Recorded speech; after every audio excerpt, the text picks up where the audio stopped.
All India Congress കമ്മിറ്റിയുടെ അതിനിർണായകമായ യോഗത്തിന് ഗുജറാത്തിലെ അഹമ്മദാബാദിൽ തുടക്കം കുറിച്ചിരിക്കുന്നു.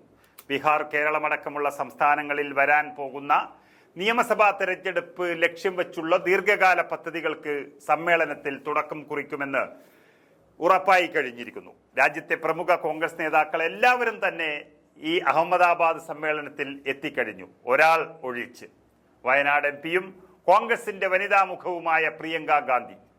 സുഹൃത്തിന് അസുഖം ആണെന്ന വാർത്ത കേട്ടപാടെ വിദേശത്തേക്ക് പറന്ന പ്രിയങ്ക അവിടെ തുടരുകയാണ്. ഇതിനെതിരെ പാർട്ടിയുടെ ചില കോണുകളിൽ നിന്ന് വിമർശനം ഉയർന്നു വന്നു. അസുഖബാധിതനായ സുഹൃത്തിനെ കാണാൻ പോകുന്നതിൽ തെറ്റൊന്നുമില്ല, പോകണം.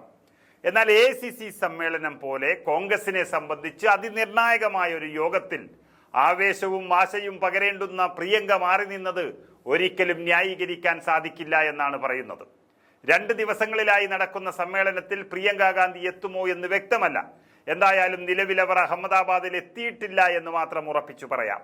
നേരത്തെ വഖഫ് ബില്ല് ചർച്ചയ്ക്കെടുത്ത വേളയിൽ വയനാട്ടിൽ നിന്നുള്ള MP പ്രിയങ്ക ഗാന്ധിയുടെ അസാന്നിധ്യം വലിയ രീതിയിലുള്ള ചർച്ചകൾക്ക് വഴിവെച്ചു.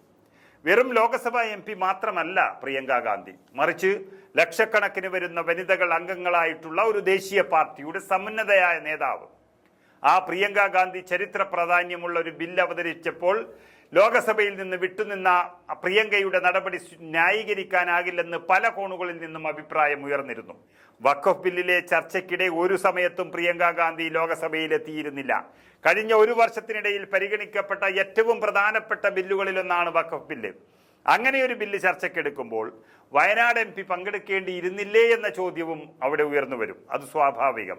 കോൺഗ്രസ് നൽകിയ വിപ്പും വയനാട് MP പരിഗണിച്ചില്ല. മുഴുവൻ MPമാരും സഭയിൽ ഉണ്ടാകണമെന്നും പാർട്ടി പറയുന്ന നിലപാടിനൊപ്പം നിൽക്കണമെന്നുമാണ് ആ വിപ്പിൽ പറഞ്ഞിരുന്നത്. എന്നാൽ പ്രിയങ്ക ഗാന്ധി സഭയിൽ എത്തുകയോ ചർച്ചയിൽ പങ്കെടുക്കുകയോ ചെയ്തിട്ടില്ല. രാഹുൽ ഗാന്ധി വഖഫ് ബിൽ ചർച്ച തുടങ്ങുമ്പോൾ ലോക്സഭയിൽ ഉണ്ടായിരുന്നില്ല എങ്കിലും പിന്നീട് എത്തുകയായിരുന്നു. ബില്ല് അവതരണം തുടങ്ങി അല്പസമയത്തിന് ശേഷം സഭയിലെത്തിയ രാഹുൽ ചർച്ചയിൽ പങ്കെടുക്കുകയും ചെയ്തിരുന്നു. ഇതോടെയാണ് പ്രിയങ്കയുടെ അസാന്നിധ്യം വലിയ വാർത്തയായത്. അങ്ങനെ പ്രിയങ്ക ഗാന്ധിക്കെതിരെ വിമർശനം പല കോണുകളിൽ നിന്നും ഉയരുമ്പോൾ ഇക്കാര്യത്തിൽ വിശദീകരണവുമായി കോൺഗ്രസും രംഗത്തു വന്നു. ഈ അസാന്നിധ്യം തന്നെയാണ് ഇപ്പോൾ അഹമ്മദാബാദിൽ നടക്കുന്ന മറ്റൊരു പ്രധാനപ്പെട്ട കോൺഗ്രസ് സമ്മേളനത്തിലും അവർ വരാതിരിക്കുന്നത്. അടുത്ത ബന്ധുവും സുഹൃത്തുമായ ഒരു വ്യക്തിക്ക് സുഖമില്ലാത്തതിനാൽ വിദേശത്തേക്ക് പോകുകയായിരുന്നു എന്നാണ് പാർട്ടി നേതൃത്വം അറിയിച്ചിരിക്കുന്നത്. ഉടൻ മടങ്ങിയെത്തുമെന്നാണ് അറിയിച്ചിരുന്നതെങ്കിലും AICC സമ്മേളനത്തിന് തിരശീല ഉയർന്ന സാഹചര്യത്തിൽ പ്രിയങ്കയുടെ അസാന്നിധ്യം ന്യായീകരിക്കാനാകില്ല എന്ന് മാത്രമാണ് എല്ലാവർക്കും പറയാനുള്ളത്.